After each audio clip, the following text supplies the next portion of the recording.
സങ്കീർത്തനങ്ങൾ അദ്ധ്യായം 69. യഹോവേ, എനിക്ക് ഉത്തരമരുളണമേ. നിന്റെ ദയ നല്ലതല്ലോ. നിന്റെ കരുണയുടെ ബഹുത്വപ്രകാരം എങ്കലേക്ക് തിരിയണമേ. അടിയന് തിരുമുഖം മറയ്ക്കരുതേ. ഞാൻ കഷ്ടതയിൽ ഇരിക്കിയാൽ വേഗത്തിൽ എനിക്ക് ഉത്തരമരുളണമേ.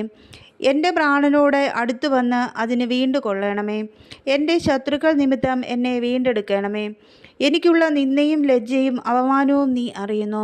എൻ്റെ വൈരികൾ എല്ലാവരും നിൻ്റെ ദൃഷ്ടിയിൽ ഇരിക്കുന്നു. നിന്ന എൻ്റെ ഹൃദയത്തെ തകർത്തു. ഞാൻ ഏറ്റവും വിഷാദിച്ചിരിക്കുന്നു. വല്ലവനും സഹതാപം തോന്നുമോ എന്ന് ഞാൻ നോക്കിക്കൊണ്ടിരുന്നു. ആർക്കും തോന്നിയില്ല. ആശ്വസിപ്പിക്കുന്നവരുണ്ടോ എന്നും നോക്കിക്കൊണ്ടിരുന്നു. ആരെയും കണ്ടില്ല താനും. അവർ എനിക്ക് തിന്നുവാൻ കയ്പ് തന്നു.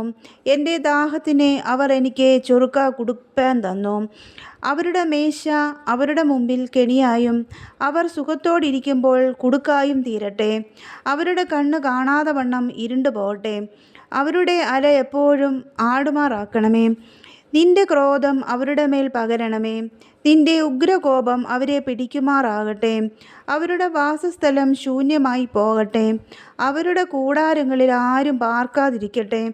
നീ ദണ്ഡിപ്പിച്ചവനെ അവർ ഉപദ്രവിക്കുന്നു. നീ മുറിവേൽപ്പിച്ചവരുടെ വേദനയെ അവർ വിവരിക്കുന്നു. അവരുടെ അകൃത്യത്തോട് അകൃത്യം കൂട്ടണമേ.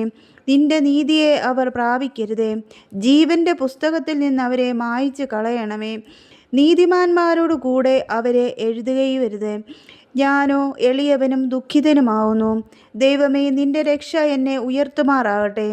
ഞാൻ പാട്ടോടെ ദൈവത്തിൻ്റെ നാമത്തെ സ്തുതിക്കും. സ്തോത്രത്തോടെ അവനെ മഹത്വപ്പെടുത്തും. അത് യഹോവയ്ക്ക് കാളയേക്കാളും കൊമ്പും കുളമ്പുമുള്ള മുരിയേക്കാളും പ്രസാദകരമാകും. സൗമ്യതയുള്ളവർ അത് കണ്ട് സന്തോഷിക്കും.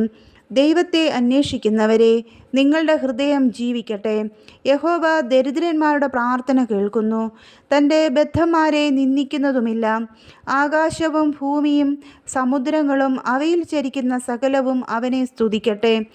ദൈവം സിയോനെ രക്ഷിക്കും. അവൻ യഹൂദ നഗരങ്ങളെ പണിയും. അവർ അവിടെ പാർത്ത് അതിനെ കൈവശമാക്കും. അവൻ്റെ ദാസന്മാരുടെ സന്തതി അതിനെ അവകാശമാക്കും. അവൻ്റെ നാമത്തെ സ്നേഹിക്കുന്നവർ അതിൽ വസിക്കും.